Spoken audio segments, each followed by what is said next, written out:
Kauna-unahang agricultural development plan sa lalawigan ng Aurora ang nakatakdang ipatupad na may layuning mapaunlad ang sektor ng agrikultura sa nasabing lalawigan. Kaysa naman sa lokal na pamahalaan at mga mamamayan ng naturang probinsya upang maging madali at mahusay ang implementasyon nito.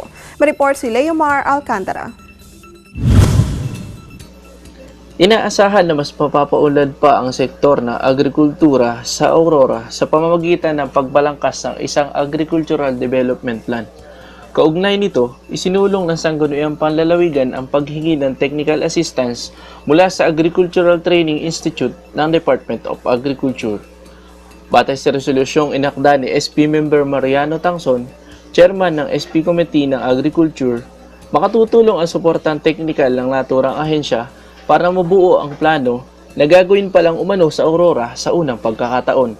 Ayon kay Bukal Tangson, panahon na para magkaroon ang lalawigan ng isang matibay na pundasyon sa pagpapatupad ng mga panukalang batas at mga programa may kinalaman sa ikauunlad ng agrikultura sa lalawigan. Sa pamamagitan aniyan ng naturang plano, magiging madali at mas mahusay ang implementasyon ng mga ordinansang tiyak na lalakipan ng pondo. Leomar Alcantara, Eagle News.